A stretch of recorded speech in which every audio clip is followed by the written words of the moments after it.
안녕하세요. 우리가 패턴을 배울 때 가장 먼저 배우는 패턴 중 하나가 바로 H라인 스커트인데요.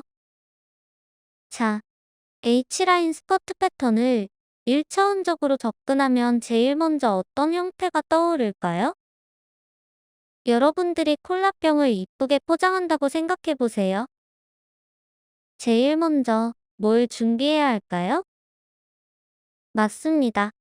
사각형 모양의 포장지가 있어야겠죠?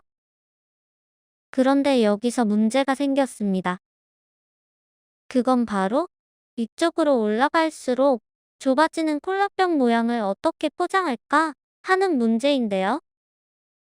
물론 해결 방법은 간단합니다. 하나는 포장지에 칼집을 내어 불필요한 부분을 잘라주는 방법이 있고, 또 하나는 포장지의 윗부분을 구겨서 만들어주는 방법이 있을 겁니다. H라인 스커트 패턴도 1차원적인 방법으로 생각해보면 이 방법과 비슷합니다. 사각형 포장지 대신 사각형 모양의 패턴을 그립니다. 사각형 모양 패턴에서 세로 길이는 우리가 원하는 스커트의 기장만큼 그리면 되는데, 가로 길이는 얼마가 되어야 할까요? 콜라병을 딱 맞는 크기로 포장하려면 콜라병에서 제일 두꺼운 부분의 둘레가 포장지의 가로 길이가 되어야 하는 것처럼, H라인 스커트 패턴에서 가로 길이는 바로 하체에서 가장 둘레가 큰 엉덩이 둘레입니다. 여기서 우리가 활동하기 편하게 여유 분량을 얼마나 줘야 할지 고민할 텐데요. 여유 분량에서 고민할 부분은 먼저 두 가지 조건만 생각해 보겠습니다. 한 가지 조건은 원단의 두께감입니다. 얇은 원단을 쓰게 되면 여유 분량을 주지 않거나 적게 줘도 될 거고요. 반대로 두꺼운 원단을 쓸 거면 얇은 원단에 비해 여유 분량을 많이 주시면 됩니다. 그리고 나머지 하나는 바로 활동 분량인데요. 이 부분 역시 몸에 딱 맞는 게 좋으신 분들은 여유 분량을 주지 않거나 조금만 주시고, 여유가 조금 필요하다 느끼시는 분들은 활동 분량으로 엉덩이 둘레 플러스 알파를 해주시면 됩니다. 그래서 저는 기장 60cm에 엉덩이 둘레 90cm 플러스 여유 분량 1cm를 해서 세로 60cm, 가로 91cm의 직사각형을 그렸습니다. 여기서 패턴은 좌우가 대칭이 되고 한쪽 면만 필요하기 때문에 사각형을 2등분으로 나누겠습니다. 그리고 앞판과 뒷판을 구분해줄 옆선을 그리게 되면 우리가 원하는 패턴의 큰 틀은 정해졌습니다. 이제 허리 쪽으로 갈수록 좁아지는 분량을 사각형 패턴에서 깎아줘야 할 건데요. 그 전에 먼저 해야 할 일이 있습니다. 바로 엉덩이 위치를 잡아주는 건데요. 허리에서 엉덩이까지의 위치는 사람마다 조금씩 차이는 있겠지만 일반적으로 외우기 쉽게 20cm로 정해보겠습니다. 이제 본격적으로 허리 분량을 잡아볼까요?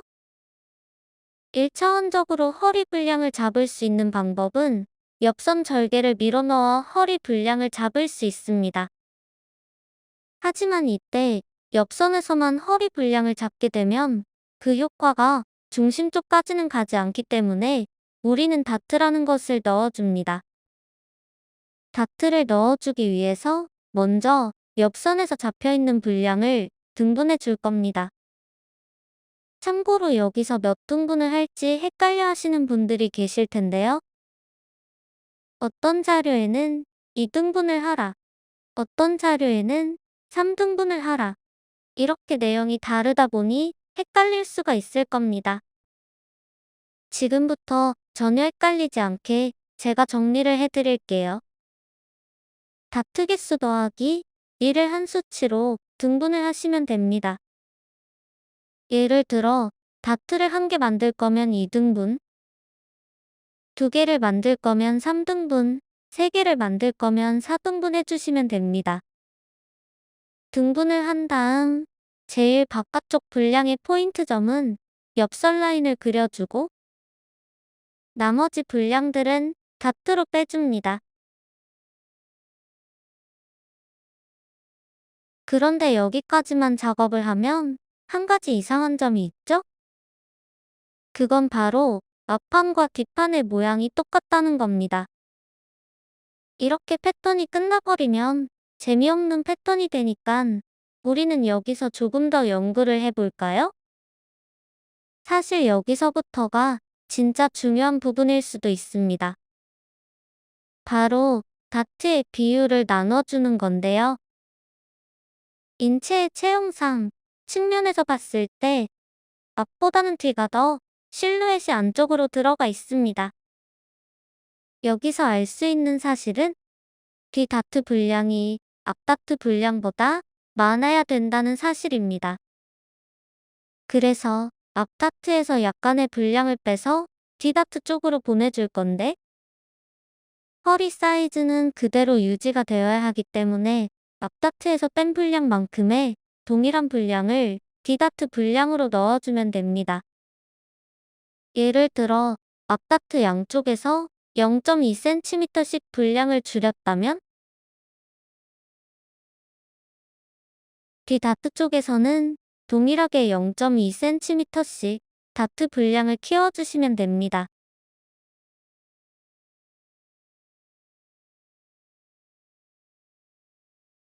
그렇다면 앞뒤 다트의 황금 비율이라는 건 있을까요?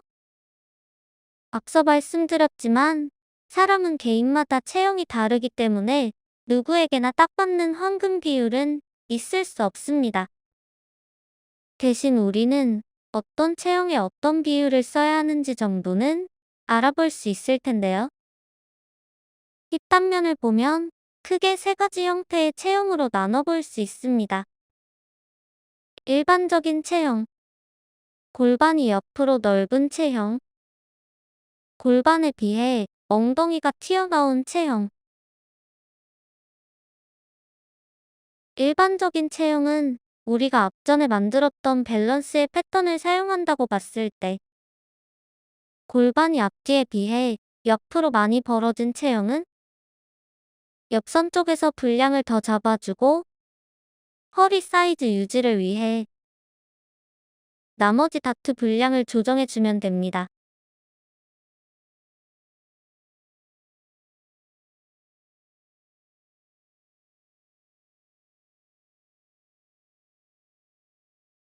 반대로 골반 너비에 비해 엉덩이가 튀어나온 체형은 옆선 분량과 앞 다트 분량은 풀어주고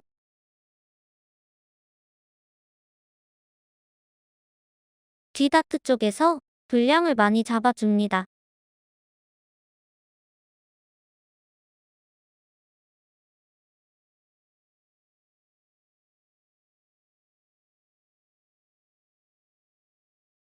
여기까지 다트 분량을 정하는 작업을 끝내셨으면 다음은 앞뒤 허리선 높이를 정해줄 건데요.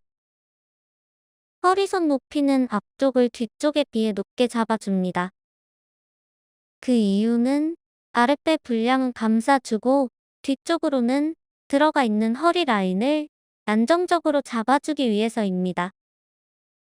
이 부분에 대해서는 서구화된 체형에 따라 뒤뚝도 앞쪽만큼 올려줘야 한다는 의견도 있으니 참고하시면 될 듯합니다. 저는 뒤쪽을 0.5cm만 내려줄게요. 옆선 같은 경우는 앞뒤 패턴을 붙여봤을 때 자연스러운 라인이 나오도록 살짝만 올려주겠습니다. 전체적인 실루엣이 완성되면 다트와 옆선을 붙여 자연스러운 라인으로 정리해줍니다.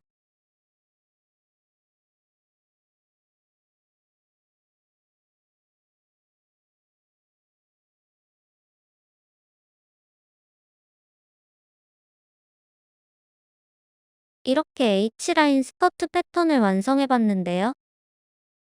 앞서 말씀드린 대로 1차적인 형태의 패턴에서 보완점을 하나씩 찾아가며 패턴을 완성해가면 보다 이해도 있게 패턴 작업을 하실 수 있으실 겁니다. 오늘 영상은 여기까지고요. 내용이 마음에 드셨다면 좋아요를 눌러주세요. 감사합니다.